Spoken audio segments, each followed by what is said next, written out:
Welcome to Watching the Throne. A lyrical analysis of Kanye West. My name's Chris Lambert.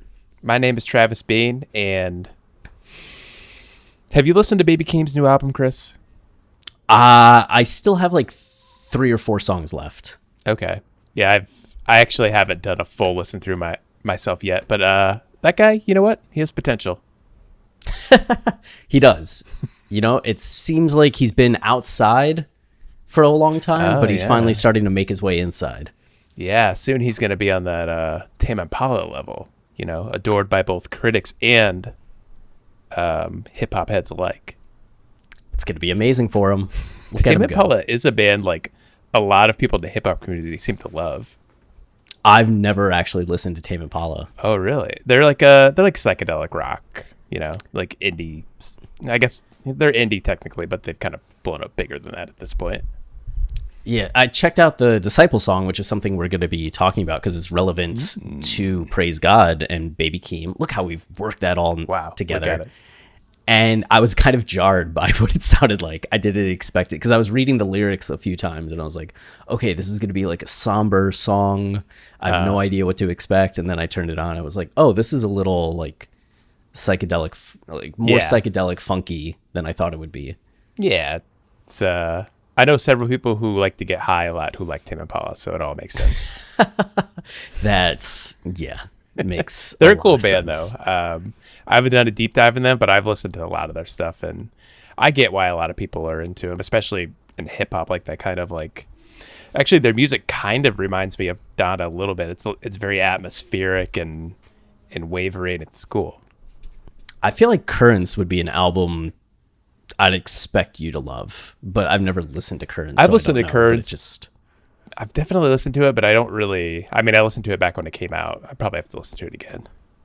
Okay. That's been a while, right? 6 years? Yeah.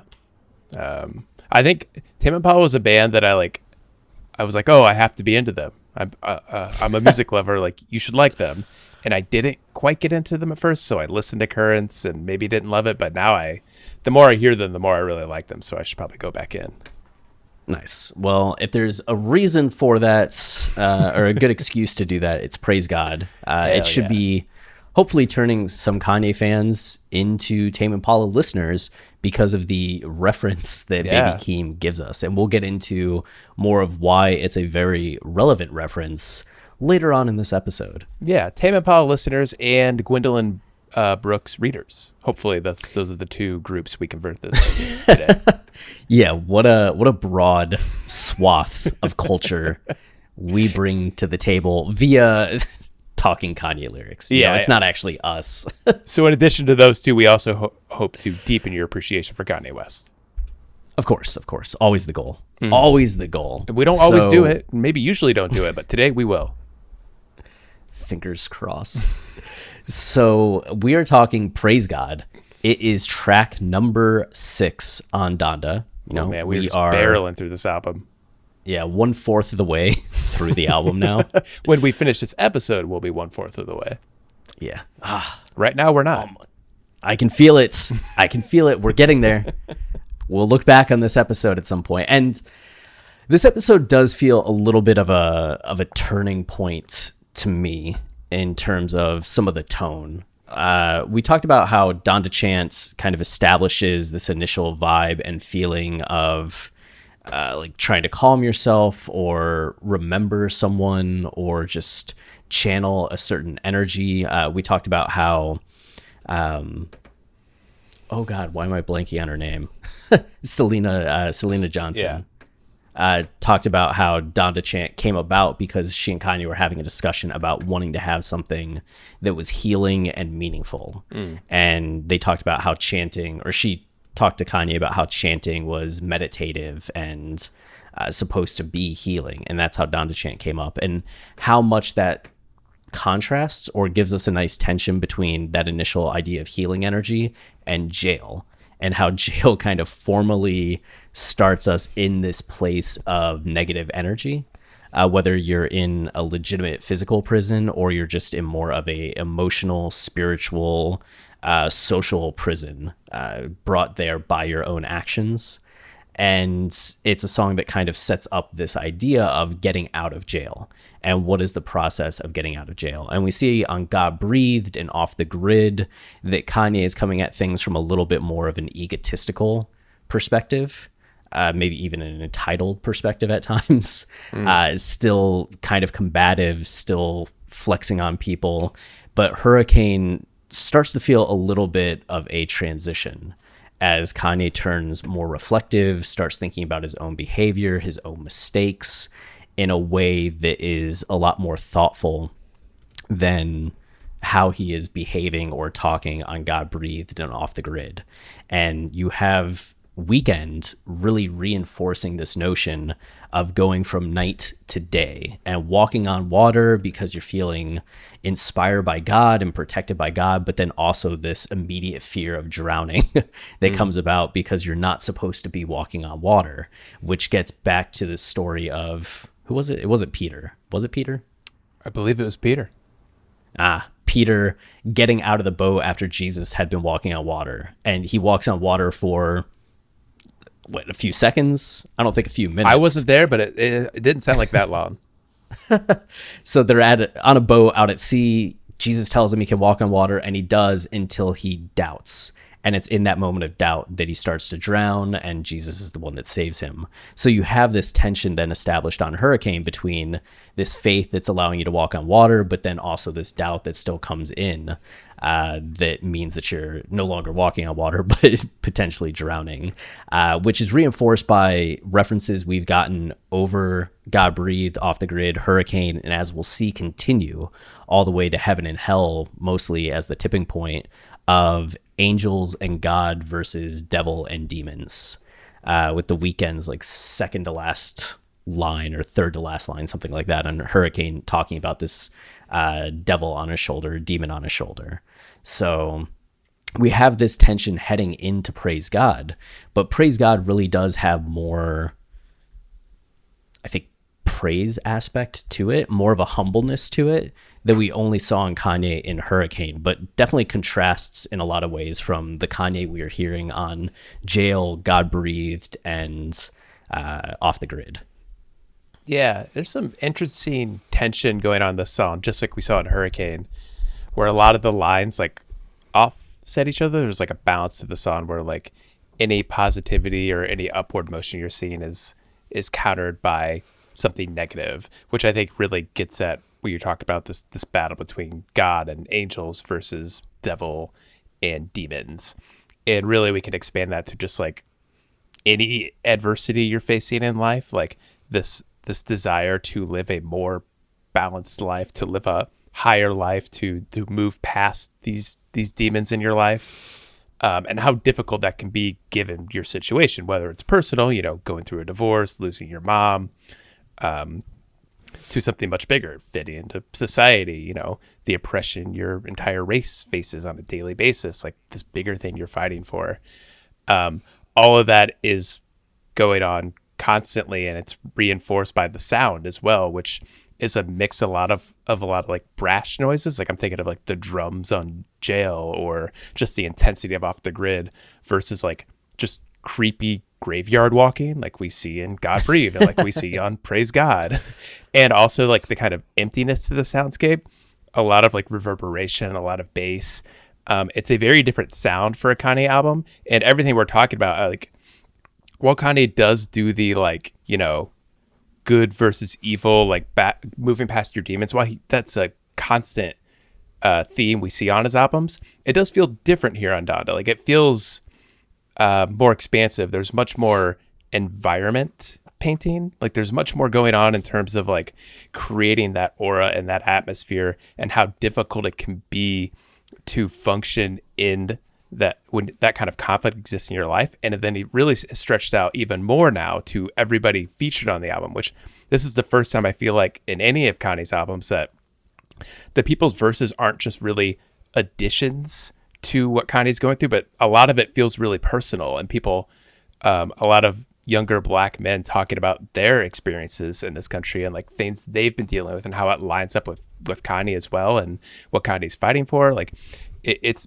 creates this full-bodied, like balanced approach to this idea of moving past your demons, and all that's working on the songs you've talked about, Chris. But now moving on to Praise God, this song has such a different tone. I think you're right. Like there is a bit of a change in direction going on here.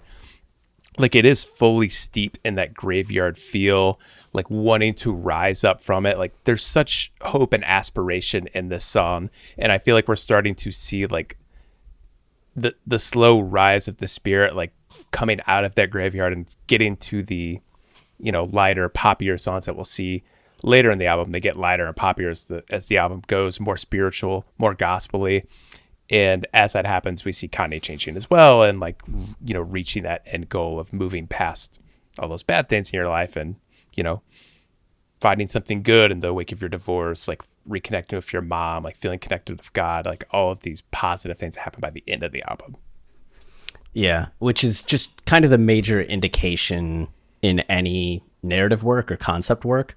You look at the beginning and you look at the end and you try to find the elements that change over the course of that time, whether it's the demeanor of the main character or the situation of the main character, the world at large, some element within it, like thinking of the movie Kick-Ass, which sure, it's just that movie starts with a criminal element having the upper hand, and then at the end the criminal element has been defeated, and it's just one of those things you can kind of look at, oh, that was the impact that the Kick-Ass character had on the world at large. But then you can also see the mini arc of the difference between whatever the character's name is, I forget, between how they were at the beginning of the movie and how they are at the end of the movie, the confidence that they gained, et cetera, et cetera. But any of that beginning end juxtaposition usually gives you the beginnings of what the work is going for. And as you're saying, everything with the production changes and then the actual content changes and how Kanye's talking about his life is very meaningful. And it's just them piecing together how these middle portions are getting us from A to Z. Yeah. It's just, man, it's just so well done. It's tough to, it's much tougher to like define a succinct storyline on an album like this that is so big and so expansive. It has so many songs. Like it's easier to look at Ye and be like, oh, we see what he's doing. You can split this album in half in here. Like, there you go. But this album kind of gains power because it is so long and like is doing so much. Like all of these ideas we're talking about here that Kanye's focusing on at the beginning, like we can think of songs, I would say 1 through 9 as like as of one of like a singular sound, like that creepy graveyard sound like we see in Praise God. Like that's kind of there throughout, and a certain idea is being expressed because like there is a consistency to that sound. But it's cool because there is so much of it, like there's so much more to dig into with each song, and like so much more is revealed. And because we're revealing more and more, it gives more and more power to like all of that end stuff we're going to be talking about eventually. Like all of these new ideas Kanye's exploring and all of the juxtaposition it creates with all of the ideas expressed at the beginning. It makes our jobs harder, but it also makes this album more awesome.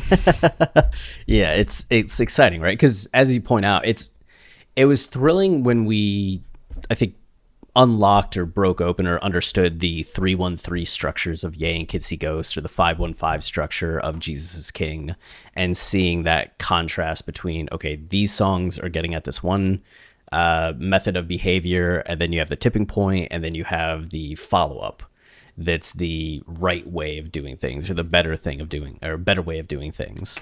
But with this album, it not being as clean as that, or at least being so large that it takes more work to break down where exactly are the tipping points, where exactly are the changes, if any. Mm-hmm. If there is something that's like a meaningful demarcation point, it's a lot of fun. Like I've been having so much fun analyzing this album. Exhausting, but fun.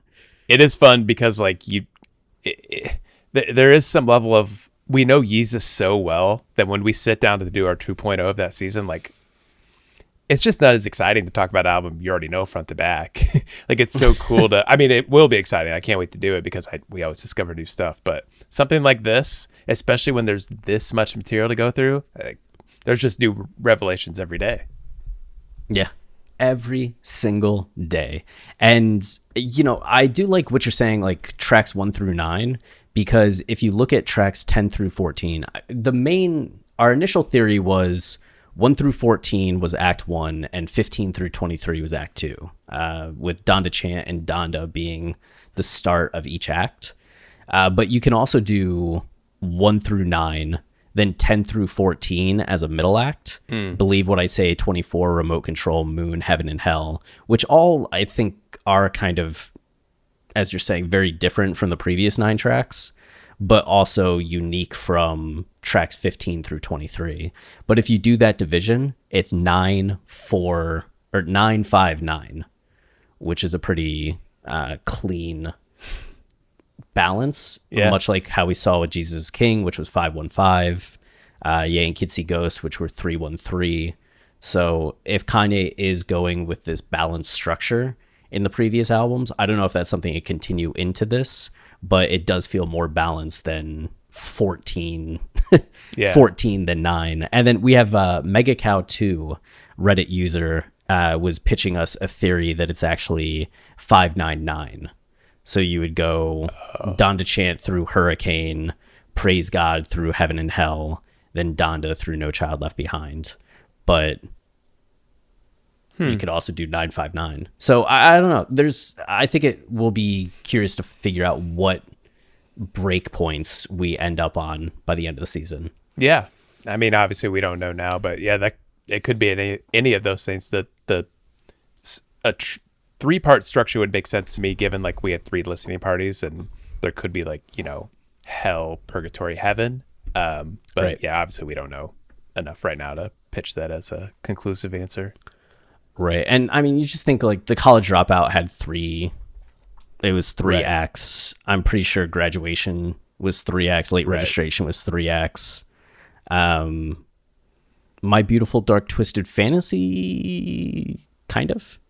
I would say that's 3 acts. Okay. Yeah, we need to continue our season on that because I want to get my break points down.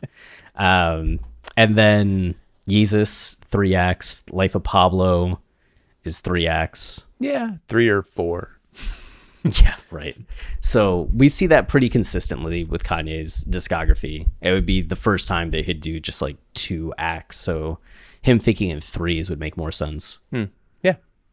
I'm excited to find out. Anyway, yeah. Should we get into lyrics? Is there production stuff you want to talk about up front? No. It's a nice opening where there is no production. We just get to hear Donda.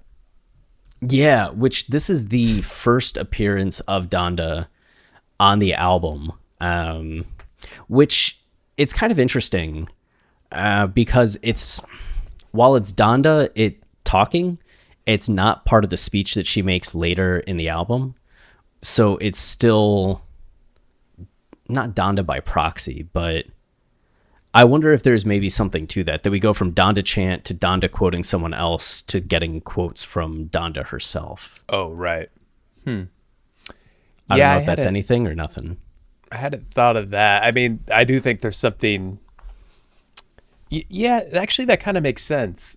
That it's like a slow build to her actual voice and like what she says, because here she's just reading from a poem. You could see that being the build, especially if Donda is a demarcation point and like the signal of the last act of the album or something. It would make sense to build to her. Right. And while we get her appearance here, it's still not quite like her in full force. Yeah. So the speech comes from the 17th Gwendolyn Brooks Writers Conference. Dr. Donda West was giving the keynote address, and it was in the wake of her releasing Raising Kanye, a book we've talked about many times on the show. It was the first book that she ever wrote, and she talks about that in the speech, just kind of her journey to writing the book, what it was going to be about, and then why she ended up talking about Kanye, but how she ended up talking about Kanye as well, getting into aspects of her childhood, but specifically the journey her parents went on, her life, and then Kanye, and how that's getting into the Black experience in America on a larger scale, and her perspective on that. It's a very long speech, but it's also a very meaningful one. And you may remember that in 2020, Kanye posted to Twitter parts of Donda reading Sound of the Police by KRS-One. And then it had a song by Kanye at the end. And people were like, oh, this sounds like old Kanye. Can't wait for this to be on the album. It ended up not being on the album.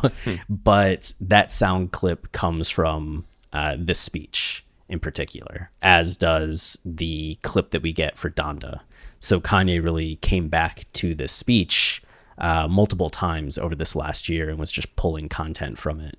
Yeah, that is relevant. Like, Kanye's pulled from this speech in 3 different spots now. Like you said, he posted Donda reading from the KRS-One song, and then he uses her reading Gwendolyn Brooks' poem here, and then later in the album, just like her talking. But in the speech, she does talk a lot about her speech is really about generational impact. She talks, like you said, she talks about her own parents and how they shaped her, and then how she's going to shape her son, and how important it is for young Black boys to have great influences in this country. And that's why she speaks a lot about rappers. And she reads Sound of the Police from KRS-One, and it's very meaningful when she reads it. It's not just like, out of nowhere. It's something, it's all built into the idea of Raising Kanye, her book, and how she raised him. Like, everything in the speech really does come back to him. And it's kind of beautiful, poetic speech in that way. And you can understand why Kanye would then use it for this album. Yes. And fittingly, like, Gwendolyn Brooks lived in Chicago all of her life. She wasn't born there, but she's connected to Chicago and the Chicago art scene in a very meaningful way. So there's continuity there between Kanye being an artist who grew up primarily in Chicago and talking about just that generational impact, right? You can see that Donda's thinking about the impact Gwendolyn Brooks has had, the impact that Kanye is already having, and that I assume she imagined Kanye would go on to have. And this poem that she references is really the conclusion of her speech. So she says, racism is still alive, but they just be concealing it, quoting Kanye, right? Mm-hmm. They be putting it in our music. They even be taking our music, like Langston Hughes said, they'd taken our blues and gone. As I near the end of my remarks here today, I'm mindful of one who Kanye had the awesome privilege of rapping for when he was just 10 years old. And on hearing him, Miss Brooks shared her experience that almost all kids who want to rap, but quickly added he was special. It is she, however, who was the real rapper. Before the term hip-hop was ever codified as a genre or culture embodying the real essence of hip-hop. She wrote about what she saw and heard in the streets. It was she who taught us through her words and by example what it takes to be a champion. And the long list of littles that she was so fond of calling them, the littles who are in fact very big, that she wrote speech to the young, speech to the progress toward, say to them. Yeah, that line throws me off every time I try to read it. But the poem by Gwendolyn Brooks is speech to the young, speech to the progress toward, among them Nora and Henry III. So yeah, that's the full title. So it's that she wrote this poem, say to them, say to the downkeepers, the sun slappers, the self-soilers, the harmony hushers, even if you are not ready for the day, it cannot always be night. You will be right, for that is the heart home run. Live not for the battles won, live not for the end of the song, live in the along. And she says, in Raising Kanye, I wanted to live in the along, which that means live in along the way, right? The presence, all the immediate things that you're doing, not for the battles won, the past, not for the end of the song, which is the future, but in the present, in the along. I wanted to cultivate a champion, for I knew the champions are not only necessary, but essential in the world. Thank you. Thank you. So that's kind of where all of that comes from. Yeah. And it's a cool speech. Like, it starts out with, say to the downkeepers, the sun slappers, the self-soilers, the harmony hushers, these negative forces in your life, people who keep you down, people who like I like sun slappers. It's like like sun is something positive, and they just like slap that away. Like people who are miserable with themselves, the self-soilers, and people who disrupt, harmony and tranquility and peace. And then it presents them as like living in the night. And that's what you say to them. Like, even if you're not ready for the day, it cannot always be night. You cannot always live in this, like, this darkness. And leading to you will be right. So it's this idea of, like, moving past that negative energy and trying to reach the day and to live in the elan. I love that part, live in the elan. It's such a perfect way to end it. Like, through all of this, like, all of the negative and positive on both ends, like, for all the good moments, the battles you win, for all of, like, every time you think you've gotten through some sort of adversity, when you reach the end, there's always more. There's always more to deal with. So you live in the elan. It's about, like you said, living in the present, all those battles you win along the way add up to something greater. Like, you just have to keep fighting and fighting and pushing and pushing. Even when it's hard as hell and you don't think you can make it, like, you keep pushing, because ultimately you'll find something better and you'll create a better world for everybody. Yeah, I feel like that has to be some of the structure for the album in a way, right? Yeah. Like, it's starting off in the nights, which is something that's reinforced on Hurricane, where in the initial verse or chorus from Weekend, he's talking about all the lights are out. It's darkness. And then at the end, when the Weekend comes back in, he says, dawn is bright for me, or is that it? Yeah, something like that. Yeah, the dawn is bright for me. So it goes from night to day. Like, the dawn is coming, the dawn is here, and there's a lot of uplift in that final chorus from Weekend. Mm-hmm. And to have the very next song start off with a speech about, if you're not ready for the day, it cannot always be night, is, I think, the kind of continuity you and I really look for and expect on a Kanye album. And it's something that is just the continuity on a concept album that signals that there is something larger, some interconnectivity between songs. And this might be a little bit of a reach, but I noticed it listening when I was going from Hurricane to Praise God. There is a little bit of like musical continuity, in that the Weekend's portion in the song is very echoey. It sounds like there's like immense space. In Donda's speech, it's a speech, so like it has a natural echoes like going through the microphone. It's just in my mind, because that's the way I think of Kanye's albums, like the songs kind of bleed into each other, and there's images that flow in and out of it. And it's interesting to think that, like, in the darkness, like in the abyss, like you're hearing this speech from your mom. You're like, she's so far away from you, up like up on a podium or something. It just really fits, I think, musically, and obviously what she's talking about does as well. Like, cannot always be night. Like, you can't always live in this darkness. Like, you have to persevere and push through. Right. And we see Kanye by the end of the album, like, getting right. Yeah. That's what that middle portion that we kind of talked about from, what is it? Remote Control 24,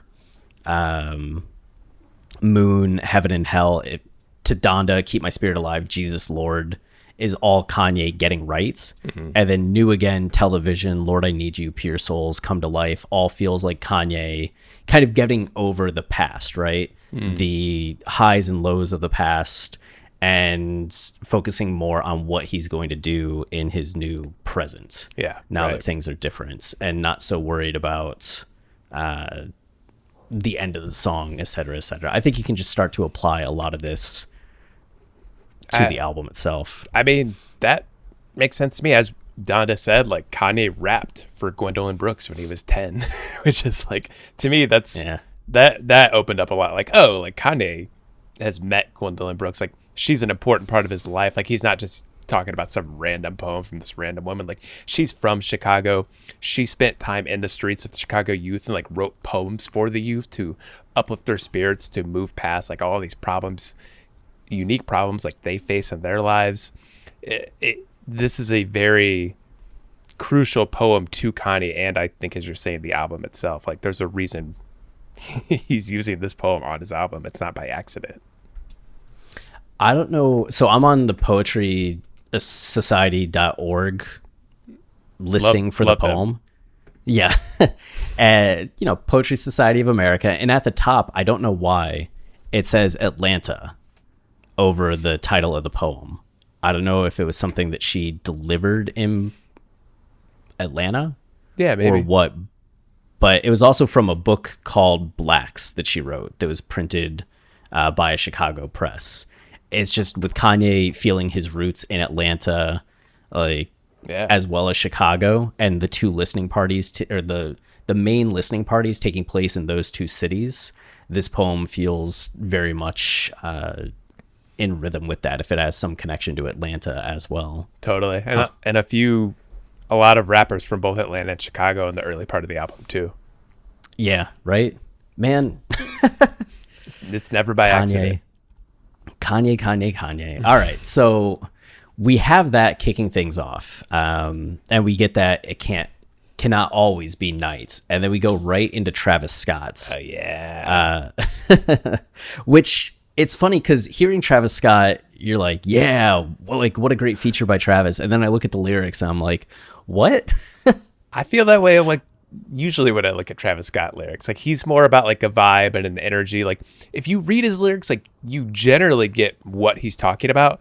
But if you get specific, like this show gets specific, you're kind of lost.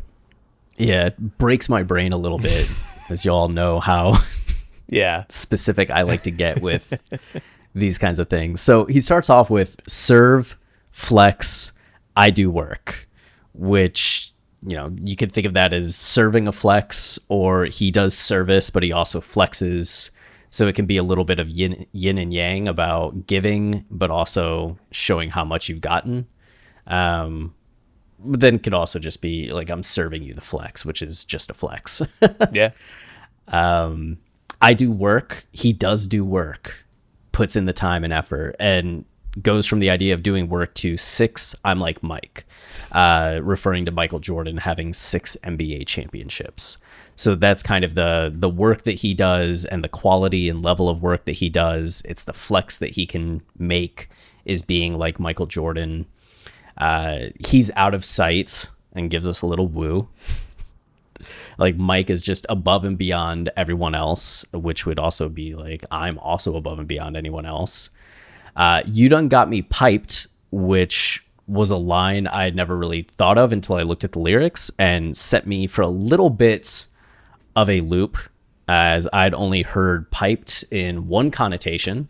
So in a connotation we don't need to talk about. Yeah, no, just a J.R. Smith with the Cavs connotation.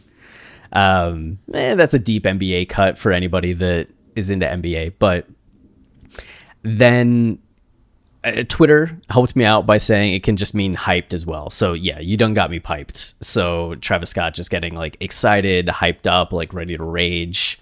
And then two man like Ike, which I think would be, Twitter also had to help me with this, the idea of Mike and Ike's. Yeah. So he's like Mike and also like Ike. He maybe is so hyped that he has the energy of two people. So he's both like Michael Jordan, but also Mike and Ike. Yeah. Also like Dwight D. Eisenhower and Ike Turner. Yeah. Right. Yeah. Like Ike is a phrase that was used to get Dwight D. Eisenhower elected. I like Ike. And then I don't know what he would be referring to of Ike Turner, but that's the only other Ike I can think of. Yeah. I guess Ike Turner, the musical success that Ike Turner had, Sure. though you would have to ignore the controversy. Just focus on the music.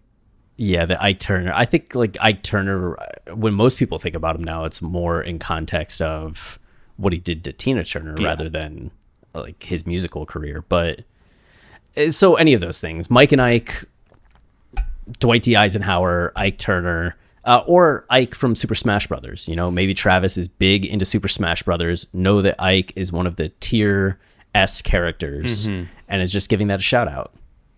You know what? I think the last one's probably what it is. Yeah, right. Though somebody's going to be like, Ike is not a tier S character. That's Marth. What are you talking about? And I really don't care. Cloud is the only character for me. So I'm a Kirby guy. You would be a Kirby guy. I love Kirby. So we go from just Travis continuing to like flex and establish himself as this higher level entity to Six Out the Spot, which is something else that I don't quite understand. This is the most confused I've ever been by lyrics on a song that we've talked about on this show. Where I'm just like, I don't know what that means. I don't know what that means. Even Genius doesn't have any annotations for any of this. It does for Six Out. Not on mine. I type in Six Out in Urban Dictionary, and it says to orally please a woman, to perform cunnilingus, to eat out. Oh, yes. Genius doesn't have that, but Urban Dictionary has Urban that. Dictionary, sorry, yes. Yes. Yeah, so I guess that's what Travis is I don't know. Getting at. I mean, he's just flexing here in the first verse. It's all ego. Like, he could say that. I mean, it doesn't... I don't know if it's... Even with the ego stuff, like, it doesn't quite fit. But I guess he could just be saying, like, Six Out the Spot, man. It's just my life. Yeah, right. Like, he works hard. He plays hard. Plays really hard. Like, right. He serves. You know, he did say he serves. And you know what? Yeah. Giving oral pleasure to your partner is a service. So there's that. It could also... I was thinking there's a car reference that could be making, like, taking the Six out the spot. Like, I'm taking my fancy ass car out of the parking spot that it's in. Yeah, it does connect back up to six, which is probably why he says it, but I don't know the exact reason he does say it. So, right, and he said he's out of sight, so you get like six outs coming back. Yeah. And, same way that like Mike and Ike kind of are distant connections. Out of sight, into the night. There is a lot of like rhythm and flow to the verse, which is like, you know, that's the Travis Scott special. That's what he's good at. You're just creating melody, but it is it's a wild opener. I dig it. Like I actually didn't really know what he was saying a lot of these lines, but every time it plays, like you can see it on the camera. I'm just like going back and forth, like, yeah, like I love it. Yeah, I'm into it. The delivery is fantastic. And what's funny is Donda doesn't actually say into the night in the speech, right? Yeah, that was something I wanted to talk about. I wasn't sure. I mean, Genius might be wrong about that when they say Donda said it. But she does say into the at one point, and then of course she says night because she reads from the poem. We know that Kanye has a history of morphing phrases from people and samples to kind of recreate lines in a way that fits with what's going. So it would be easy. I mean, maybe we should have listened to that part.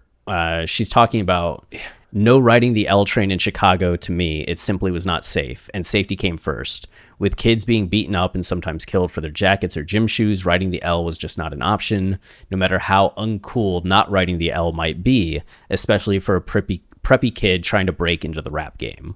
So that's where into the comes from. So it's easy for her, Kanye, just to add in the nights and the into the.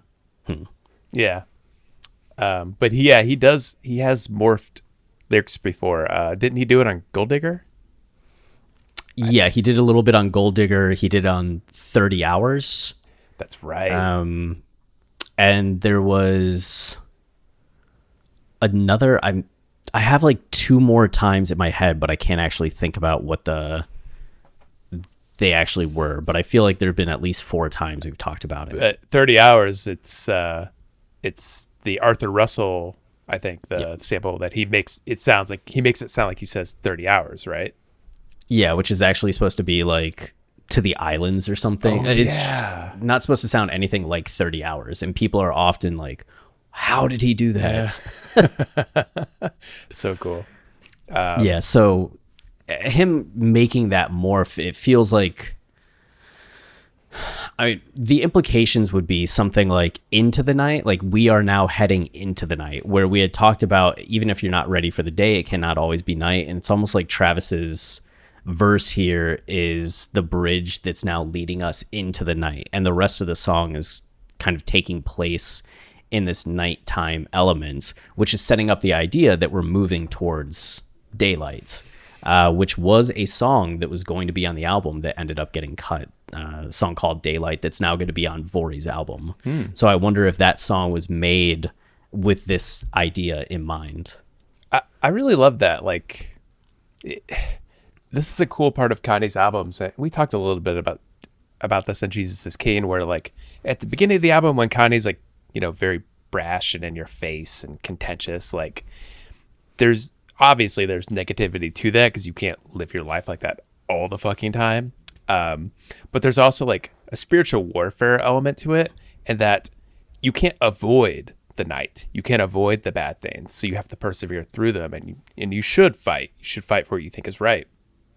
And I really love that the beginning of the album here really seems to be, it's not running away from the night or trying to avoid the night. Like the night always comes and you have to deal with it. And I think that's, again, getting back to that final line of the Gwendolyn Brooks poem, Living the Alone. It's about getting like this opening part of the album. It has to start this way. You do have to go into the night. You do have to make your way through it. It's such I just love that aspect of it, that it's kind of so fearlessly taking us into the night and making us sit in these really ugly, uncomfortable sounds, and having a 2.5 minute outro to God Breathe. Like there's a reason for all that stuff. It's so cool. Yeah, I mean, it still makes me think, what was the ravishing of Frankenstein that Kanye posted to Instagram, which was the stop motion animation from like 1981 or something, by this guy that became famous for doing this kind of stop motion animation. And this was one of his famed pieces, but it starts very abstract, and you just see all these seemingly meaningless colors on screen and shapes. And what it is actually the beginning of Frankenstein's consciousness. But we're just seeing what the mind is essentially seeing as the noise is starting to turn to something more fully aware and gaining coherence. Mm-hmm. And it goes from this internal vision to the eyes opening, and the mind is now seeing outside of itself. So it's this internal abstract beginning that then leads to the eyes opening, and you see Frankenstein's in the lab and starts walking out of the lab down these hallways. And the first set of hallways are very bare, and the hallway leads to a room. So it's a series of rooms, and the rooms are very bare. You're just seeing basic shapes, but then you start to see more shapes that look like people, and you go down a staircase, and then now suddenly you're seeing the vaguest forms of people. But then by the end of this series of rooms, you're seeing actual shapes of people, and you go down another staircase and you go through these series of people that are ill-defined or undefined, but by the end you realize there are other versions of Frankenstein and the Bride of Frankenstein. And then he goes down another set of stairs, and I'm saying Frankenstein, I know Frankenstein was the scientist, the doctor, but at this point someone's the monster is just called Frankenstein. I know but he goes down one final set of stairs and runs into the Bride of Frankenstein. And now he sees himself. So for the first time, we're seeing the Frankenstein we have been inside of this whole time. And it's through this gaze or contact with someone else that you become aware of yourself. And then she screams, which is heartbreaking.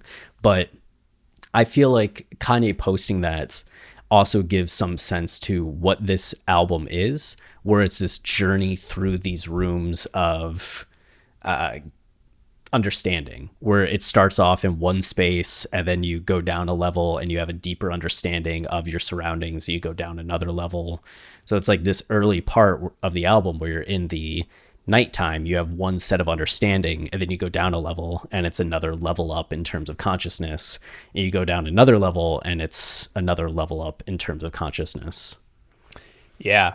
And I guess that final level, like into the night, like the song really does launch into a different rhythm, which is really cool. Like it's no longer just Travis Scott being Travis Scott. Like you have this like really heavy bass up top mixed with these claps that are going. Like it has a very thunderous and bouncy feel, and you kind of have this choir that's like being really creepy, just going ooh, just like they're really they're not in your face or anything, but as soon as Into the Night hits and you hear that little ghoul guy that goes hey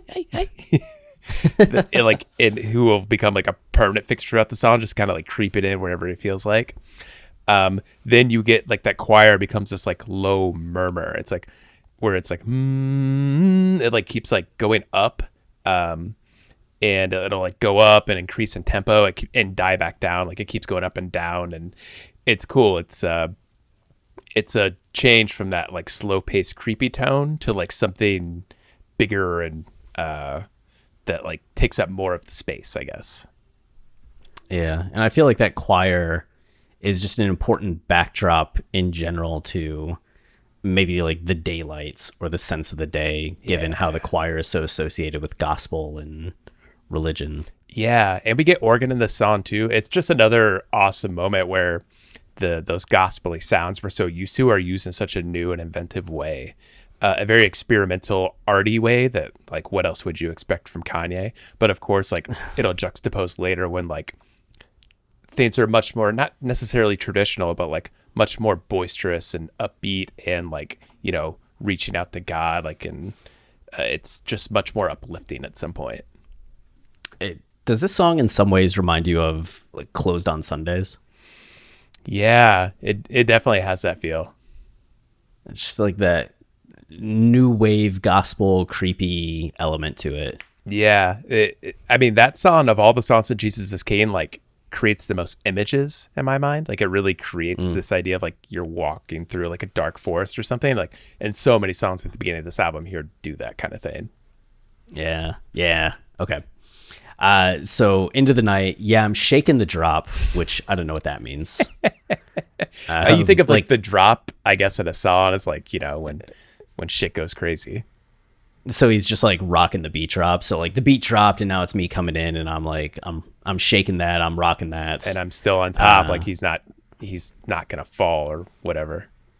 Yeah. He's at the top of his game, at the top of the music industry. I've had the bop. I've been making the best music and having the best flows. You know, it sounds like someone that's living for the battles won. I'm just sitting here like shaking my head around because I'm listening to it in my head. Like, it's so good.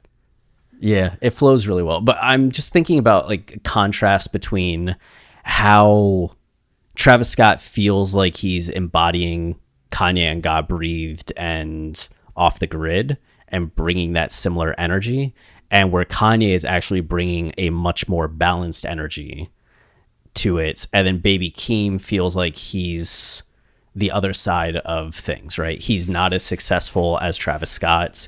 His career is only getting going, but he's also much more aware about like getting things right. And it feels like Travis Scott's embodying that idea of like, nah, things are good how they are. Yeah. That's actually an interesting thing about the song we haven't really mentioned yet is Kanye's barely in it. It doesn't even have a verse. But he still manages to create that balance we've been talking about. I feel like in every song he, especially, you know, you think of like Off the Grid, where he wrote his verse after, like it seems like he really is trying to create the sense of balance, or he's reacting to other people's verses. And here he kind of is on the outside again. Like there is something very hopeful and wishful and spiritual about his part that isn't necessarily in Baby Keem and Travis Scott's parts. I think there's a bit more positive to Baby Keem than Travis Scott, but yes, I agree. Yeah. Oh, I totally agree about Baby Keem. It's we'll talk about Baby Keem when we get to him. Yes. So I've been had the bop. The devil my op can't pay me to stop. And Genius points out a connection to Ephesians 2, which does feel very fitting for this. So Genius refers to the King James version of it, which goes, "You used to live in sin just like the rest of the world, obeying the devil, the commander of the powers in the unseen world. He is the spirit at work in the hearts of those who refuse to obey God," which isn't quite how it reads in the New International Version, but it still gives you like a lot of context for what this line or even what this song could be referring to. So made alive in Christ is what the section's called. "As for you, you were dead in your transgressions and sins," and dead is a pretty huge keyword here, as the chorus is, "We get to praise our way out the grave," right? Right. "In which you used to live when you followed the ways of this world and of the ruler of the kingdom of the air," which I think is referring to the devil, the spirit who is now at work in those who are disobedient. All of us also lived among them at one time, gratifying the cravings of our flesh and following its desires and thoughts. Like the rest, we were by nature deserving of wrath. But because of his great love for us, God, who is rich in mercy, made us alive with Christ, even when we were dead in transgressions. It is by grace you have been saved. And God raised us up with Christ and seated us with him in the heavenly realms in Christ Jesus, in order that in the coming ages he might show the incomparable riches of his grace expressed in his kindness to us in Christ Jesus. For it is by grace you have been saved, through faith. And this is not from yourselves, it is the gift of God, not by works, so that no one can boast. For we are God's handiwork, created in Christ Jesus to do good works, which God prepared in advance for us to do. Travis Scott does do work, you know? Hell yeah. So you don't necessarily get that. There's nothing in there that's like that says like the devil is your opponent. But this idea of having been dead in transgressions in sins seems relevant, at least to what Kanye is getting at with we gon' praise our way out the grave. Like there's a time in everybody's life where you have given over to your cravings, to the flesh, gotten away from God, and it's only through connecting with God and living through God and essentially praising God in that way that you can get rid of the devil that you've been living through and get back to living through God. Yeah, it really breathes some spirituality to these lines, because devil my op can't pay me to stop, my God at the top. Those are Kanye's lines added to the end of Travis Scott's lines. So like, you gonna say something? Yeah. It's like you can see me in the video. I was like, so apparently Travis Scott said them during the first listening party version, but there's a reference track with Casey Pluto where Casey says them, and Casey posted to Twitter, "The devil my op, hardest line I wrote." Yeah. So it seems like something Casey wrote rather than Travis. Travis may have performed it once, but then Kanye is the one that in the album version at the end of the day says, "Devil my app, can't pay me to stop, my God at the top." That's interesting. Well, it makes sense that Kanye would say it, I guess, because it isn't. Yeah, right. Not that it isn't in line with Travis Scott, what Travis Scott is saying, but it gives it, I think, a different power that Kanye says it, because it's you can feel this ego and this power that Travis Scott is expressing, even though Travis Scott is speaking more about like the industry, I think. But then suddenly when you pair it up with like the devil my op can't pay me to stop, my God at the top, that there's something spiritual to it too, that's where that energy translates to this, that you can overcome the devil, that you won't, you're not dead, you're not living in sin, you can rise up out of this grave and do something greater. It makes me think in a way that Kanye's almost positioning Travis Scott as the devil. He could be. I mean, Travis Scott would probably be into that. Right. It's just like, it feels to me, especially with the contrast between Travis saying, "I'm still on the top," and then Kanye having at the end there, "my God at the top." It feels like this idea of someone putting their ego or themselves at the top, and then Kanye has the awareness at this point, which he didn't necessarily have a God breathed or off the grid, to say, no, it's actually God at the top. I'm feeling more of that struggle between like his ego and his spirituality coming to the forefront of this song and maybe the next few tracks, as he wrestles between like the demons or the devil that's influencing his thinking and his like inherent angels or godliness. Yeah, that makes sense, especially because like "I'm still up on top" makes you on top. That makes it sound like you're on top at the moment, but then "my God at the top," like you're looking up to God at the top, so which means you're not on top. Like it's acknowledging that God is actually up there and you aren't. Yeah. You're working your way up. Yeah. There. Yep. I'm getting back there. So the devil my op can't pay me to stop. So you can't give me all the money to not fight the devil, which, I mean, we know that Kanye said that he wasn't going to make secular music anymore, that he was just going to make gospel music for the rest of his career. And I wonder if that could be getting a little bit to that. Like, I'm going to keep making this new kind of music. I'm not going to have an explicit version of my album. Maybe you said you're going to pay me more to have a more explicit version of my album. I don't think that's necessarily what it's referring to, but you can kind of see how he's living by that principle. Right. And then we get the chorus for the first time. We go praise our way out the grave, dog. Living, speaking, praise God, walking out the graveyard back to life. Whew. What a flow. Man, yeah. It's just like awesome. Yeah, the flow and just like the heaviness, the energy of it is so cool. Yes. And these lines probably refer to the Valley of Dry Bones, which is from Ezekiel 37. So another Bible reference. And the interesting thing about this is that earlier this year on our on West Sub Ever, I started to say our Kanye. Maybe it was our Kanye, but on the Kanye subreddits, it was posted an image from Gustave Doré, The Vision of the Valley of Dry Bones.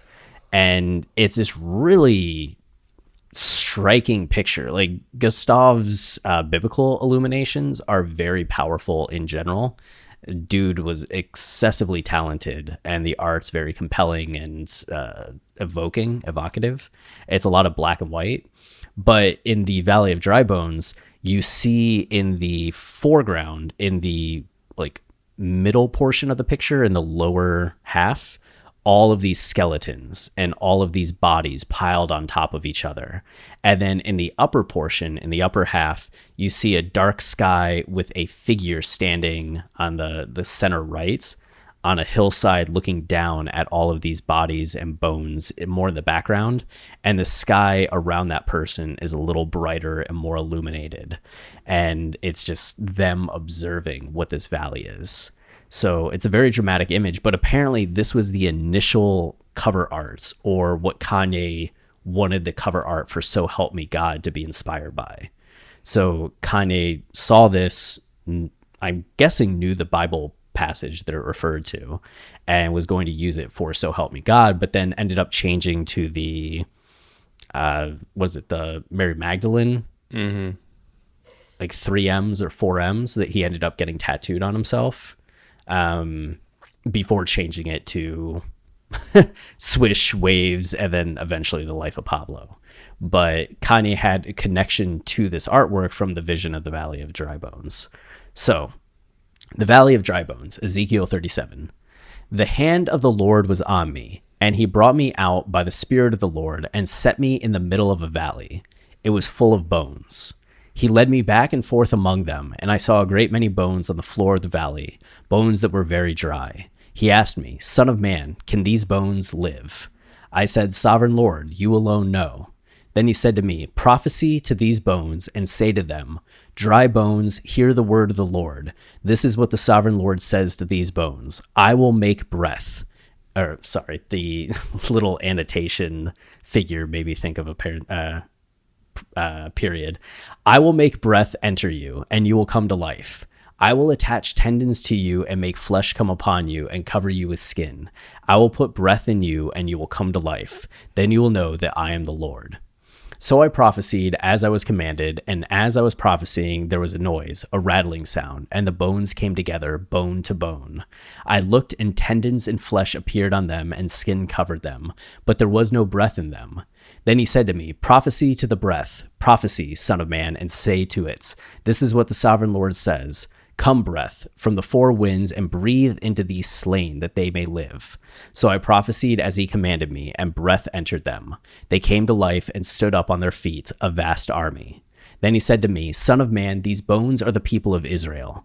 They say, Our bones are dried up, and our hope is gone. We are cut off. Therefore prophesy and say to them, This is what the Sovereign Lord says. My people, I am going to open your graves and bring you up from them.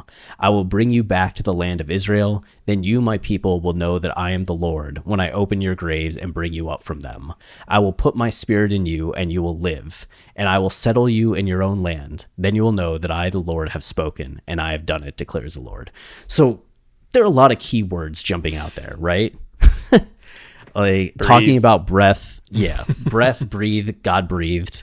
The graves, like I will take you out of your graveyard, is specifically what Kanye refers to here on the chorus. And then you also have, what was it? The Spirit Alive. Mm-hmm. I will put my spirit in you, which makes me think of Keep My Spirit Alive, New Again. And then also specifically saying come to life. Like to these bones. What is that? And you will come to life. And Come to Life is the penultimate song on the album and the last full song on the album. So it feels like this is very meaningful of a song, getting at the major like theme, major concept, essentially being that these people have died and God is going to breathe life back into them. But first he gives them flesh and body again, and then the breath of life comes in. So I wonder if there's something about like being dead, and then the middle portion is like bringing the bones and the tendons together and giving the form back, and then the breath of life coming back through at the very end. Yeah.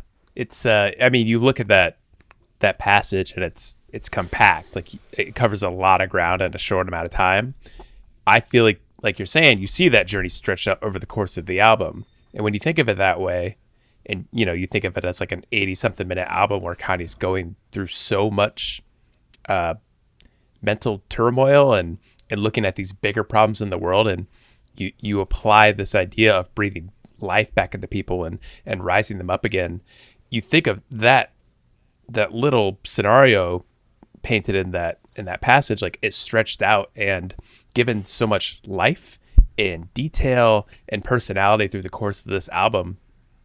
There's just so much to it. You realize like how much ground Kanye has to cover and how slow that process actually is. Like he's begging God to breathe on this song, like right away at the beginning of the album. Like it's not something that like God just breathes and like, oh, I'm in tune with God and I'm, you know, the song's reaching people and I'm starting anew. Like no, like you have to slowly come to life. It's something dragged out, and it's really cool to see that again, like in classic Kanye fashion. Like narratively, this is being set up at the beginning of the album. Like these ideas are being implanted, and we're going to watch this very, you know, dramatic, imagery-driven scene we see from the Bible applied to real life, to someone's personal journey, somebody who's trying to work through something in a specific moment in their life. It's so amazing to see something, you know, biblical and dramatic like that just feel familiar. Like this is something anybody could relate to. And I can imagine somebody being like, how could Kanye take just this one thing and make it all these songs, right? 80 minutes, 23 tracks. It's so small. How do you take that to something, extrapolate it to something so big? And I think about, if I were to tell you the prompt for a story is battle the bands and kids perform on stage, right? That's it. Something as simple as kids perform on stage during Battle of the Bands. Think about all the questions you have to answer just to have a scenario like that play out. Who are the kids? How did they get on stage? How are they good enough to compete at Battle of the Bands? Like, how do they know about Battle of the Bands? And then you start answering all of those questions, and just something as simple as that becomes a 90-minute movie where Jack Black is a rocker who's down on his luck and ends up falsely teaching at a school, but because he loves music so much and realizes that the kids are all very musically talented because the school's a good school that invests in the music program, that he can train them to perform in Battle of the Bands. But he has to do so in a way where he's not getting caught and fired, and he's educating the kids and bonding with them. You get a whole 90-minute movie out of a single sentence that's just kids perform at Battle of the Bands. Yeah. It's so Mike White and Kanye, they're on the same level. I always say that. Who's Mike White? The guy who made School of Rock. Okay.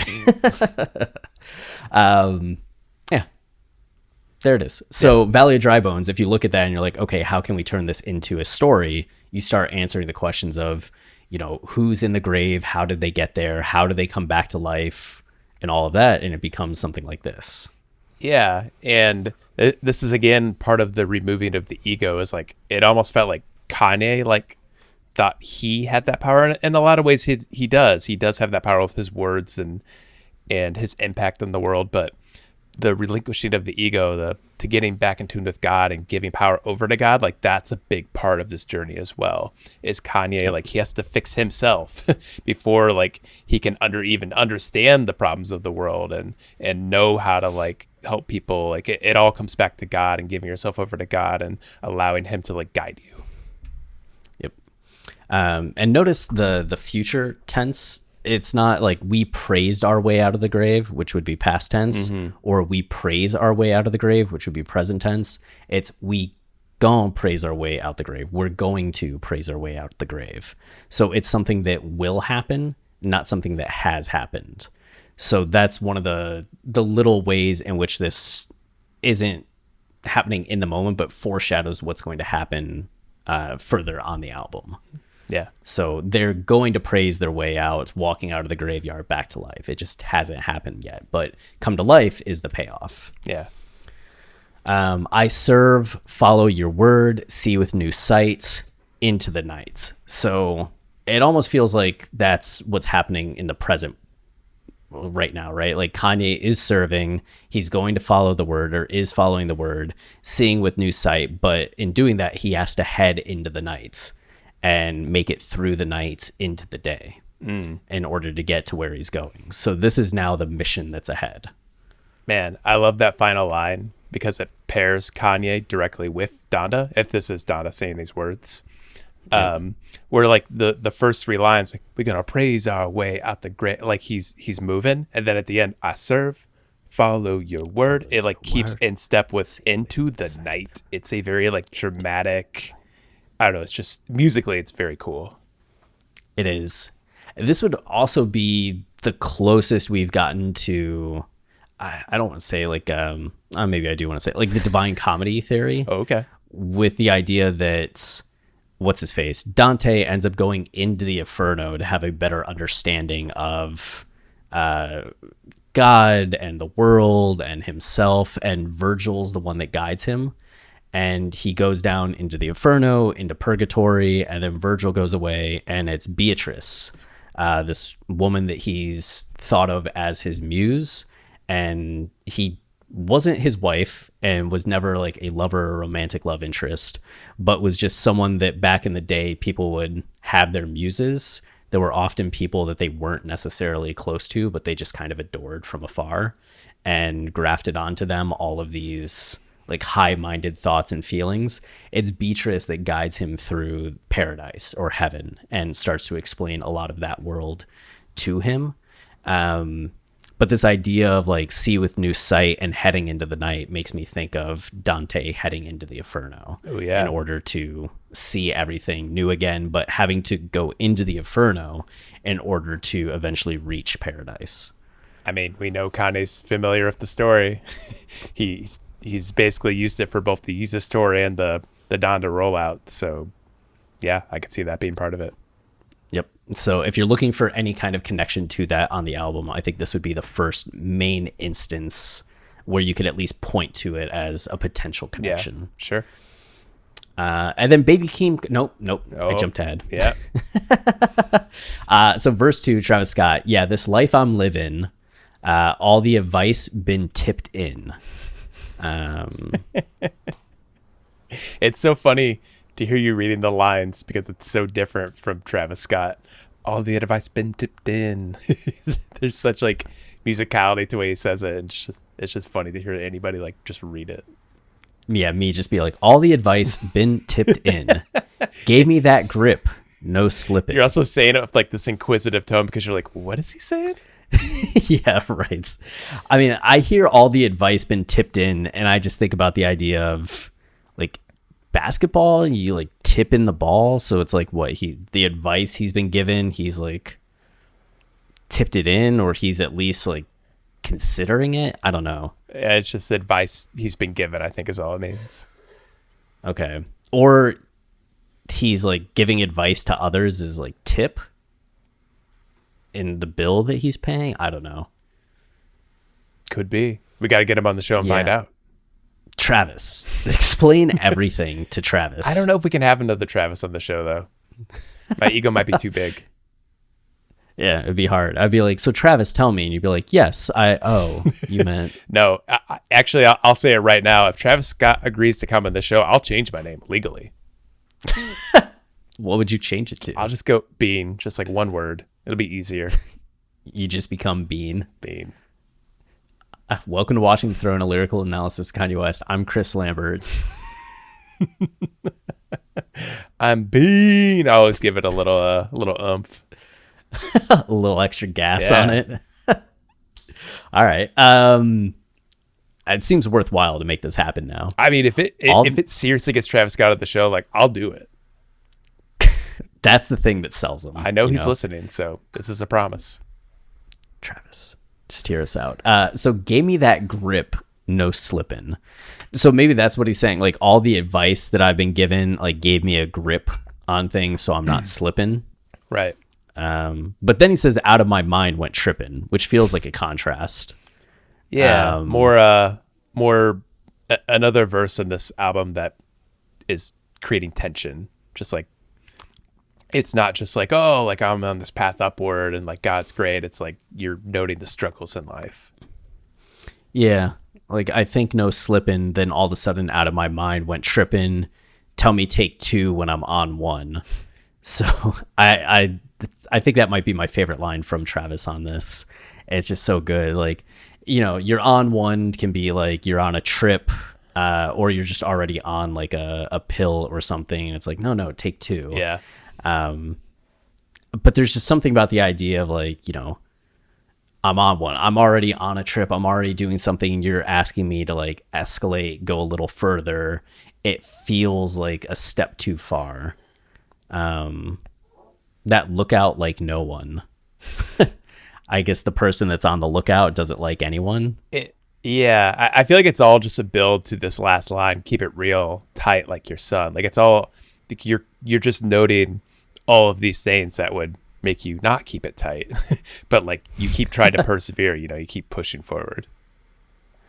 Yeah, I guess. And is that your son? Is that in reference to like Donda as she's like starting the song and Travis is aware of that, or is it in reference just to like, Jesus Christ kept it real tight and I also keep it tight? Duality, man. I feel like it refers to both. I feel like more specifically it's probably about Jesus, but you're right. I mean, Donda's there at the beginning of the song and Travis Scott doesn't not know that, so it makes sense.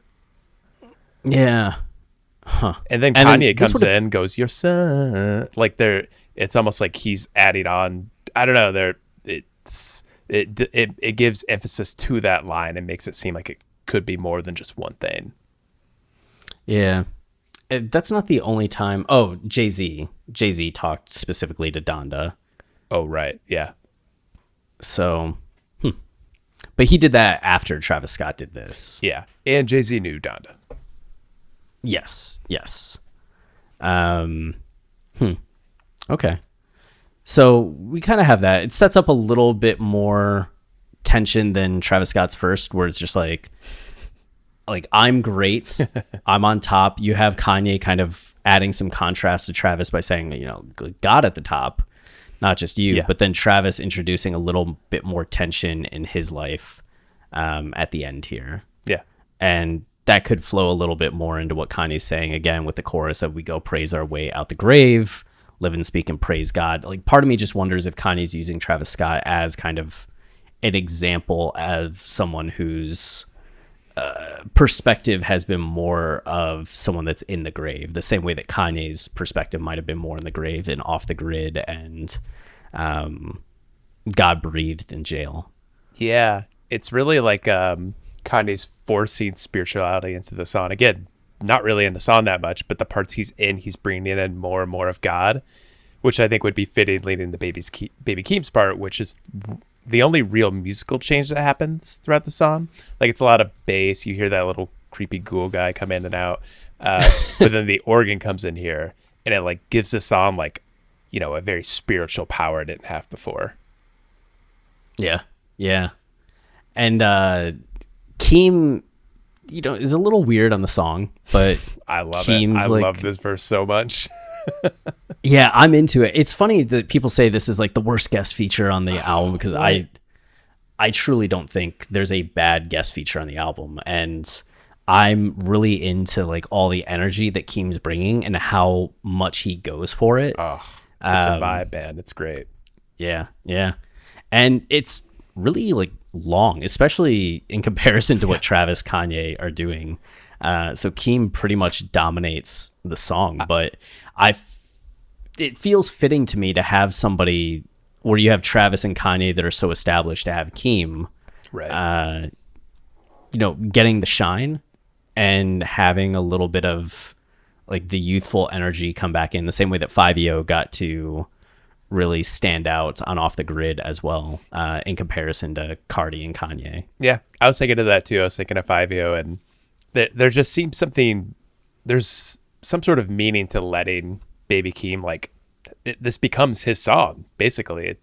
And the fact that he's, Kendrick's cousin, like, it just feels like there's, it's almost like he's presenting Baby Keem to the world for the first time. Like there's such importance to this verse. It's, I don't know, outside of just like looking at the lyrics, I guess, like thinking about it more broadly, and Kanye putting together this album, you could see why, like, it seems important to give this guy the platform here at the end of the song and let him just like ride out to the end of it. Yeah, and that brings us to Tame Impala discussion finally. Ooh, Tame Impala.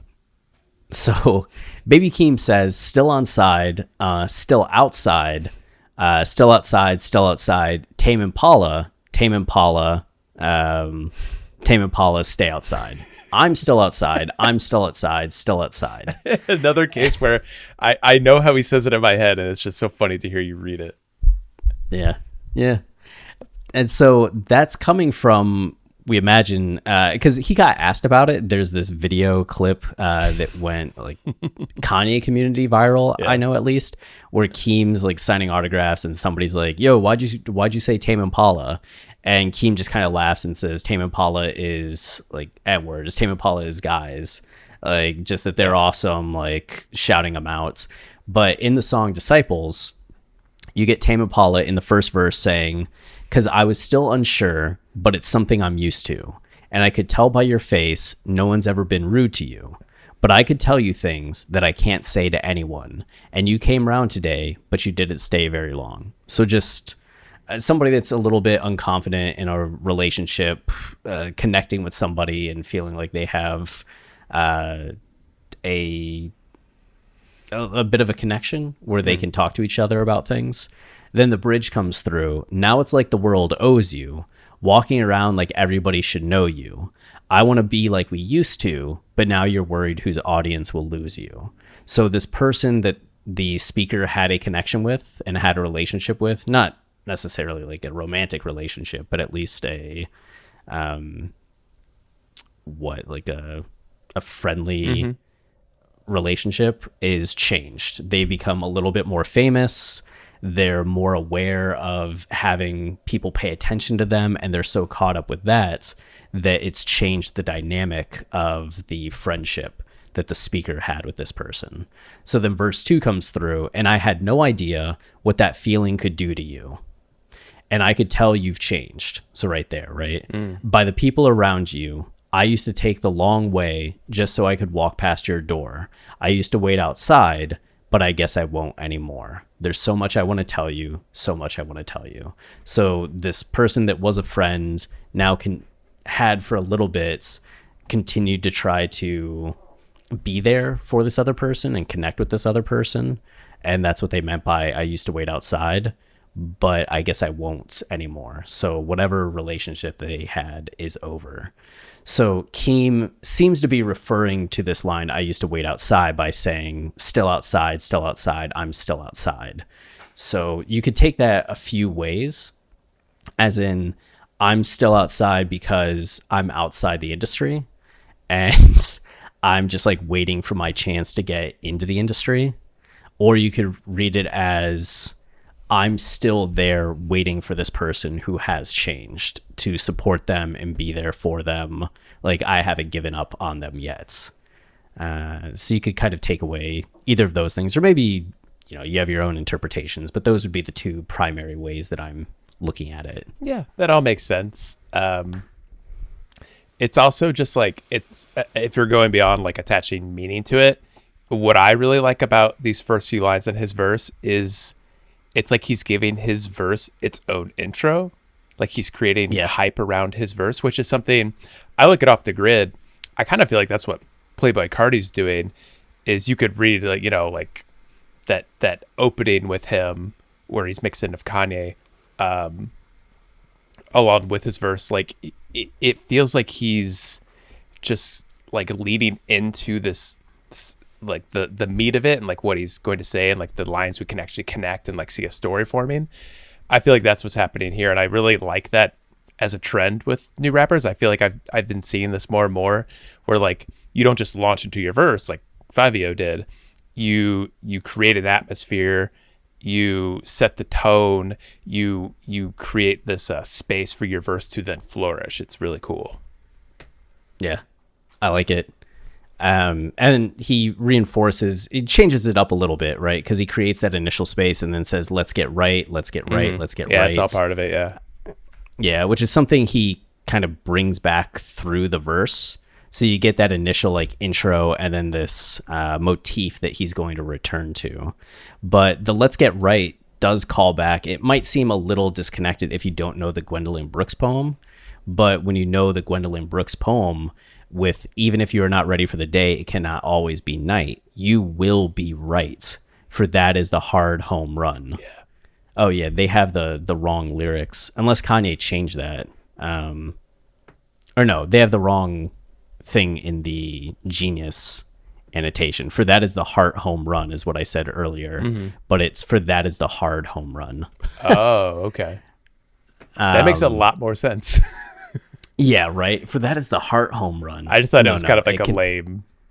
Oh, I don't know, like a lame line, but no, that makes sense. Yeah, it's like for that is the hard home run.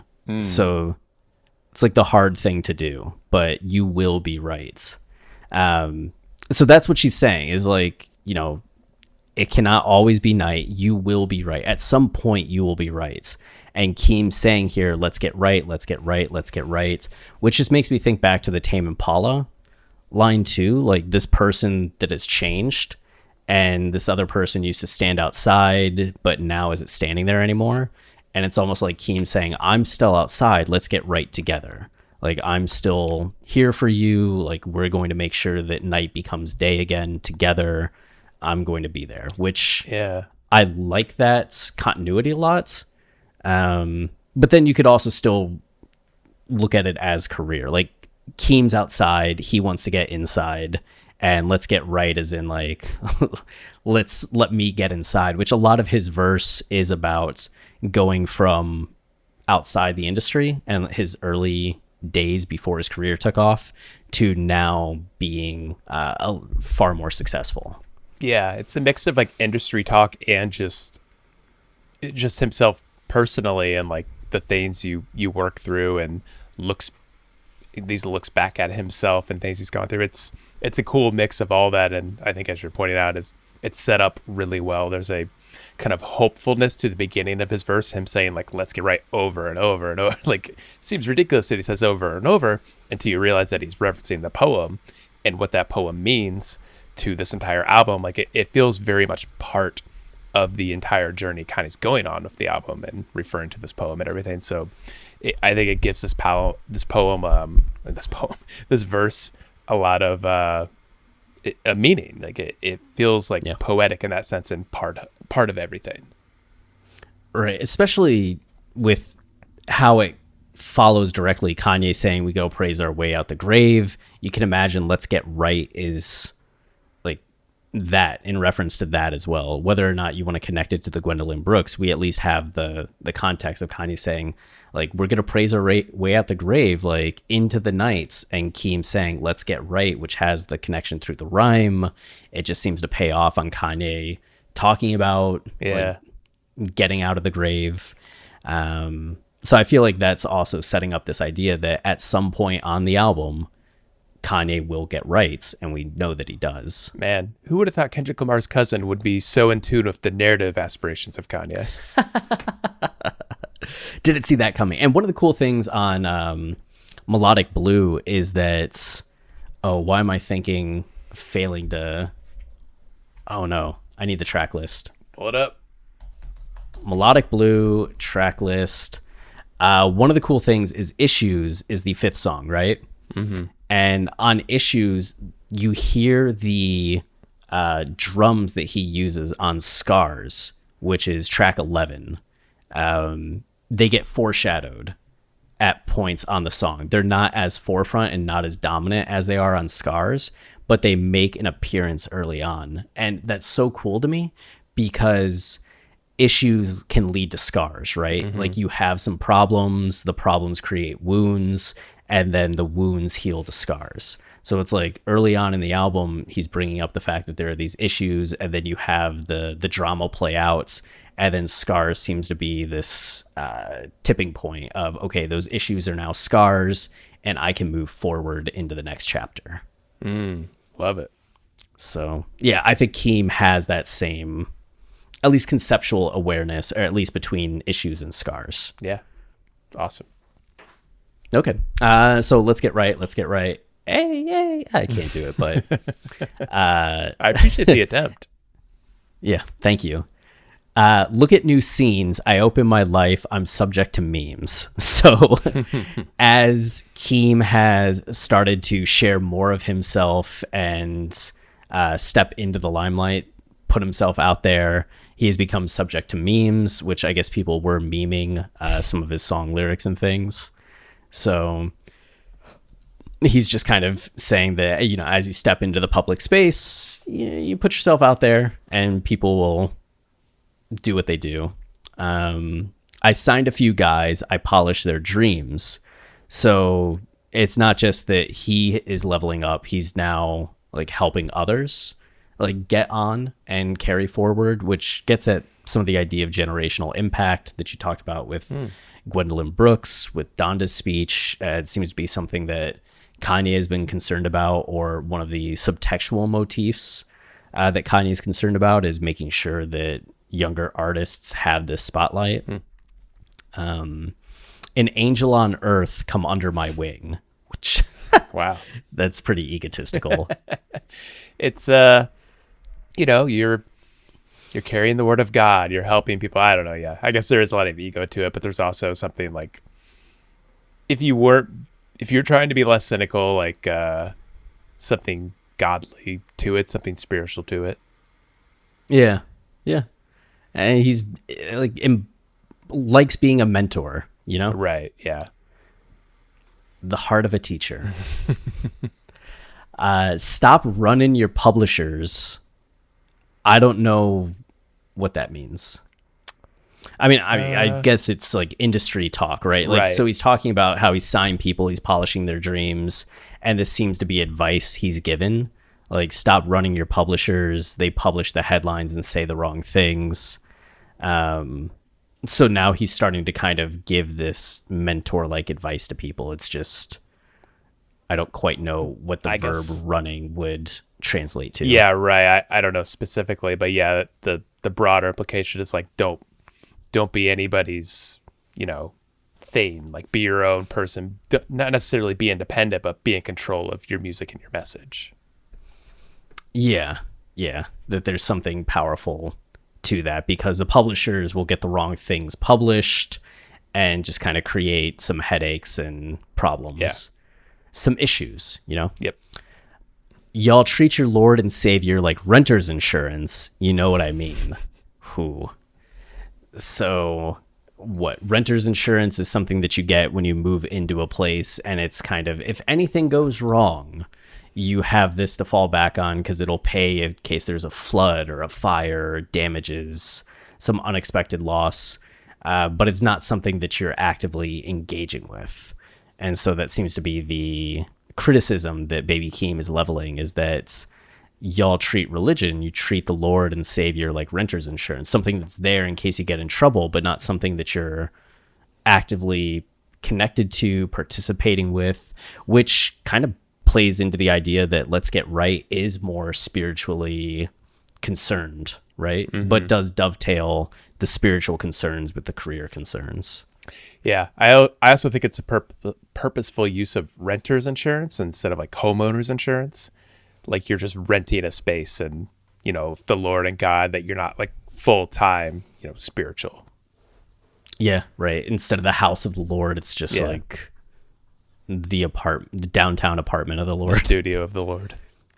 Yeah. Bada the boom. I bada the boom. I bada the bing. I say that a lot. So what? Bada boom, bada bing is a phrase that gets used, I think, just a decent amount. Just like bada boom, bada bing. Yeah. But Genius points out that specifically in Godfather, there's the scene where the older brother, Sonny, ends up talking about like, oh, you want to like kill this cop? You want to go up to him and say bada bing or bada boom, bada bing, and puts the gun to what's his face's head, the lawyer's head. And then also in Sopranos, the strip club that Tony Soprano owns is the Bada Bing. So I don't know if there's like specific like gangster references, if that's supposed to be a Godfather or Sopranos reference, or if it's just playing on the phrase in general and just like bada boom, bada bing. Like I bada the boom, like I bada the bing. Yeah. Like I do great things. Like I bring the boom, I bring the bing. I'm electric kind of thing. Yeah, if it's a continuation of everything we've read and him talking about himself and like giving advice, like don't be a slave to like these people, like don't give yourself over, like don't just treat your Lord and Savior like renter's shirt, like live in it fully, like fully be yourself. I bowed the boom, I bowed the beam, like I did it, look at me go. Yeah, like so it would be him telling them you need to bada the boom, like I do. I bada the boom, I bada the bing. Okay. I like it as advice. I'm gonna go with that. I think I'm just gonna start saying this to people. Hey, have you botted the boom lately? How about the bean? You need to go. Yeah, you need to go bada the bing. There's a What did you balance say to though, me? because there's sometimes you do want to bottom the boom, but not bottom the bean. I've heard people talk about that it shouldn't be like a 100% every time you boom, you bing. Right. Do you think it's a 50%? Like 50% of the time you boom, you bing? Or is it 50% of the time you bing, you boom? What comes first, the boom or the bing? I don't know. Some people are gifted and they're able to do 100% on both at all times, like me. But for people like you, I would probably just go like 70 boom, 30 bean. Painful. Ouch. I just got bodied. Just got botted. Yeah, I got botted. Botted the lamb. I need a new girl. My old one was mean, which I think most of us can relate to that. Yeah, sure. I don't know why he says it, but it's one of the like subplots of like Melodic Blue that was a little strange. Is him just being like, I need a girlfriend. So, like girls, but he's 20, Well, then okay, that makes a lot more sense then. I get that. Like this was me when I was 20. I was like, yeah, my high school girlfriend was mean. Like, I had to let go, forgave all them evils that came to my shows. Oh my goodness. So yeah, so it goes from like my old one was mean, I had to let go, but then forgave all them evils that came to my shows. Is that also not just like his old girl and all the evil she had, but all like the sinful girls that were coming to his shows just looking for a good time? Yeah, so I guess that paints the girl as like temptation, or like how you used to live, and like a representation of your past, and you want to move on. Yeah, it seems like right, which is in line with like Let's Get Right. Yeah, that makes sense. I channeled them bad bitches all in abode, which an abode is a house. Isn't it like a temporary home? Let me look this up. I don't know. A place. Oh yeah, I guess place of residence. I guess technically, yeah. Also a stay or sojourn, which I guess that's more temporary. So I guess he probably just means a home. Yeah. So I channeled them all in abode. So what, like I was taking all of them back home? I channeled them all in a boat. Yeah, I guess so, yeah. But then like I channeled your trust, I channeled the turbulence, came with the life. So I was also feeling like the trust that this girl had, but also the turbulence. And that drama between trust and turbulence was part of the life of somebody that's touring around a lot. Right, yeah. I gathered my sinners and asked if I'm right. Ooh, there it is. There we go. Which I gathered my sinners, I imagine would be him saying like, with all these girls that I was with. Yeah. And I asked him if I'm right. Oh, cool. I just get rights. Huh. Oh, wow. So really pays off on that's the how, I need a new girl line. Right? He makes it like its own little like what do we call it again? Micro narrative. Yeah. Yeah. So we had the micro narrative with the guys that he signed and talking about all the industry stuff. And now we get a micro narrative with these girls that he was with, his old relationship, and then the sinners that he was bringing back to his life, and realizing, oh no, I need to get get my shit right. Wow. So let's get right. Ain't on site. It's on site. What do you make of that, Travis? Ain't on site. It's on site. I just love saying it. I don't know. I guess I don't know exactly what he means. It could just be like he's creating division, like that stuff he's talking about is like an old part of his life. Like that's not on site anymore. Like this is on site, like moving forward, but I'm not positive. That would be a good way. I mean, we do know that he's trying to do like a transition, right? Right. Like he's trying to go from how he was living to this new life, like let's get right. So saying like ain't on site, it's on site. So all that stuff's in the past. Now I'm on my new like way of doing things. Makes sense.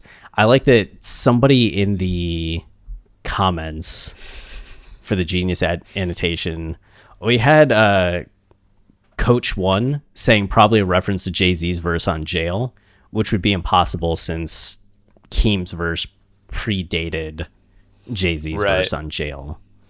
And then somebody else said, where was it?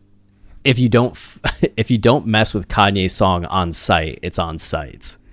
Which, you know, they got downvoted, but I like taking it to a Yeezus reference, you know? Absolutely. Like you ain't listening to On Site, it's on site, which would make no sense in context to the verse, but I like to imagine Baby Keem just giving a Yeezus shout out. Hell yeah, I would love it. But some of the context, so we get let's get right, and then I don't know you, it's on site. So, I mean, it just sounds like, yeah, he's saying that ain't on site, and then I don't know who you are, so it's on site. Yeah, and it's given a lot of like emotion to these lines too. Like we're talking about how he's really building to lines like this, and how there are all these like little pockets and narratives going on. Like it's this build to I don't know you. Like he's like it's this climactic moment that he's like really trying to push past. Like I don't know you. Like this is not part of my life anymore. Like let's this new thing is on site. Like let's get right. Yeah, and the it's on site, let's get right combination seems to be in line with him looking to move on. Right. And for those of you that don't know, on site is a slang term for like something will happen immediately, right? Like, oh, when I see Billy Joe, I'm going to knock him out on site. Billy Joe, the lead singer of Green Day? I guess so. Okay. You know, he's been talking some smack. I don't know. Oh, okay. But then you also have something like, oh, I'm so hungry when I see like that pizza, it's on site. Right. Just like I'm going to eat as soon as I get there kind of thing. So it just means like immediately, like something is going to happen immediately. Yeah. So like get the Fruity Pebbles out. I need the milk on site. Yeah. There you go. There you go. All of my guys on channel 5, I don't channel 10 till it's go time. So I mean, channel 5 makes it sound like the news, right? Like all of my guys on channel 5. So all of my guys are on the news, which could be a good thing, could be a bad thing. But then he says, I don't channel 10 till it's go time, which could be, I don't take my level up to 10 or my energy up to 10 until I need to, until I'm about to hit the stage. Then I bring the energy up to 10. Yeah. So you could view it like that, maybe like calling out that people he knows are like in the news for good reasons or bad reasons, or even just saying like everybody else is on level 5. They can't go to level 10, but I take it to level 10 when it's go time. That last reading is how I read it, but I like everything you said, that there's more to it. Yeah, it's a little vague to the point where, is it being combative or like me against them, or is it being just a little more like people I know kind of thing? Yeah. But then the line used to throw up my uncle's spaghetti. It feels like a reference to Lose Yourself by Eminem, which you may remember famously in the opening. When he's talking about his first rap battle or a rap battle, he's like, there's vomit on his sweater already. Mom's spaghetti. He's nervous. What is it? But is something is timed and ready? I used to know all of that by heart. He wrote down so loud. The whole crowd rose so loud. Words don't come out. He's choking now. Here we go. Yeah. He's on it. Here we go. It's at the scene of the rap battle. And just kind of, we see in 8 Mile, the movie that song's for, how the character is really nervous at the beginning, can't quite put everything together, but the experiences in his life and the things that he has to fight for and the reasons he has to be great eventually win out, and he puts on this amazing performance at the end of the movie. Is it that how it goes? That is how it goes. Okay. It's been a long time since I've seen 8 Mile, but it would seem that that's what he's channeling here. Like that idea of, I used to throw out my uncle's spaghetti. I used to be nervous in the same way that Eminem was nervous at the start of 8 Mile, where I would throw up, I'd forget lines, I would get, I wasn't quite ready for the life, which also feels like it's in line with I don't channel 10 till it's go time, because you're really kind of ramping up for the performance aspect. And it's like, yeah, I used to throw up before the performance because I was getting too high strung before things would go. Okay. Been told to tote since before I was ready, which I don't know if that means like tote is carry. So I don't know if that means like I've been told to like carry a gun since before I was ready. Like even since I was a kid, I was told to carry a gun, or if it's something a little bit more, career oriented, like before I was ready to like step up in the game, I was told to tote, but it's probably both. Yeah. I mean, we are getting into a much more like we're getting into his life now. He's going to start talking about his mom and kind of looking at society a little more, so you could see it playing into both as he transitions out of like talking about his career. Yeah, and I guess it could make sense, right? Like, so he's talking about I don't channel 10 till it's go time, like him as a performer now, but then saying used to throw up. And then, as you're saying, going back to his childhood. And we know in 8 Mile, if it is kind of playing off the similar idea, like the Eminem's character in 8 Miles coming from a very rough background and upbringing, and has some challenges. So it could be him detailing similar things to that. Back when my mama told me that I was challenged, that seems like a mean thing to say to a kid. But again, this is more, I feel like we keep talking about this, like the unique perspective we're getting from young black men in this country, and just like everything you deal with growing up and how you're, I don't know, there's something to that, where he says, a single black woman, that she petty. He's referring to something specific that people in that community might understand more, or like try to relate to people and who can understand that dilemma more. Like it's these very specific things you go through as a kid that go on to shape you. And then now we're seeing, Baby Keem older now, 20 years old, on Kanye's album, like how that comes out now and like what lessons that taught him and what kind of man that made him. Yeah, like very much, right? And just briefly, he does it, Right. It's not the full verse, but he's just kind of giving us this taste of something that I think a lot of hip hop fans can read deeply into because they know that it's similar to other stories that have been told or kind of have an understanding of the background that it's pointing towards. Yeah, right. So, okay. A single black woman, you know that she petty. I turned a heavy heart to $2 million. So that's kind of the tipping point, right? He's getting at these things that made him have a heavy heart. And these are some of the issues that he talks about in his music that have allowed him to suddenly have all this wealth, all this income. And I put that into totals, reverse out of debty. So this money that he's got has helped him get out of debt, his family get out of debt. I gotta put on the Richard one time, which would be a Richard Millie watch, which have been getting shouted out in hip hop. I feel like a lot more in the last 5 years than they have been in the previous like decades. I don't know when Richard Millie came into the scene with watches.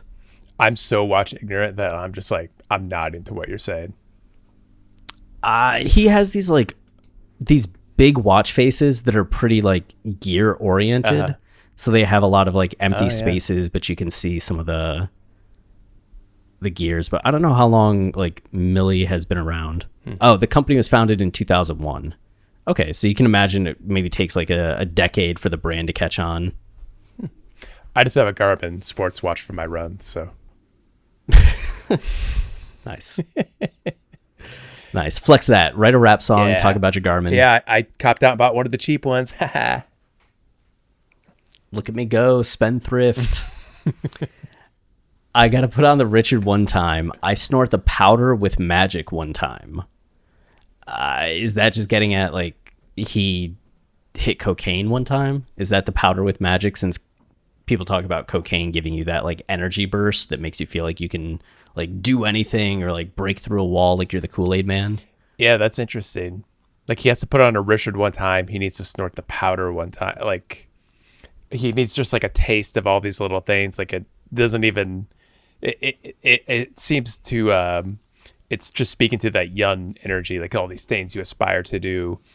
You don't even care if it's like part of your life. Like you just got to do it once. You got to have a taste of it.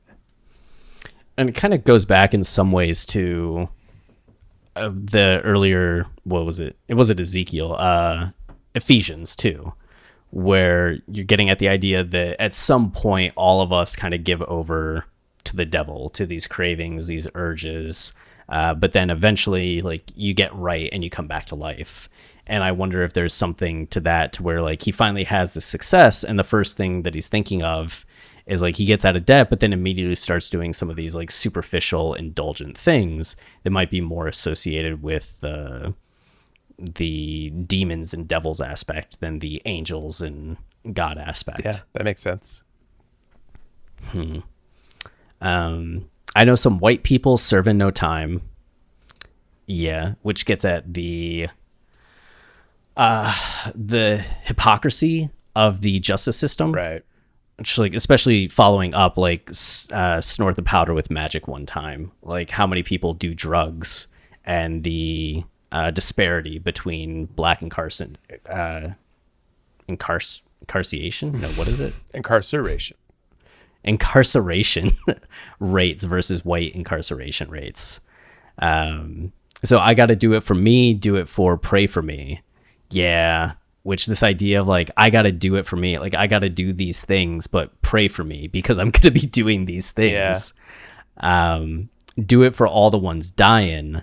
And this is kind of making it, I think, getting us back to like a more positive note. Like, no, I got to do the right way for the ones dying, for my people, for everyone. Like I have this responsibility that I'm feeling. I want to do it for all the ones crying, I want to let's get right. Yeah. So I want to get right. I want to do good for all of these people. And the ones dying, the ones crying, it just makes me think of Jonah. Like Jonah, the very next song is a song that was written by Vori for a friend that died to gun violence. And you look at where Kanye gets to with Jesus Lord and the short story he has in Jesus Lord about gun violence and somebody that's trying to get revenge. It becomes kind of a major motif on this album, trying to get rights and correct behavior for those that are getting in trouble or causing, like, feeling the pull to go down these darker paths. Yeah, I love it. It really puts this whole verse into perspective. Like, it all is a build to, like he says, let's get right over and over. But that final line, let's get right, like, you kind of believe him in that moment and he understands the direction he needs to go. And you look back at the whole verse and, you know, all the ebbs and flow, like he has his own intro, which leads into like, let's get right. Like he's trying to say, like, we got to get right. And he goes through like all of these scenarios, like the women, you know, how unforgiving the industry can be, advice he's giving to people looking back in his past. Like you really see him go through all that, like kind of take stock of himself. And then at the end, he realizes he does it for the ones dying, for the ones crying, like, let's get right. That's cool. And the very next lyrics in Jonah are, like, who's here when I need a shoulder to lean on? I hope you're here when I need the demons to be gone. And it's not fair that I had to fight them all on my own. But just this idea of like needing someone and demons and tears, it feels like a lot of that energy starts to transition into this song. Wow. I mean, yeah, Kanye. He knows what he's doing. Like, it's so cool because people complained about all of the guest features on the album, but it really seems like Kanye's stringing them together in a meaningful, linear way, kind of. Yeah. Well, you think like Playboy Cardi has I Light a Op Blunt and Let Your Blank Try It.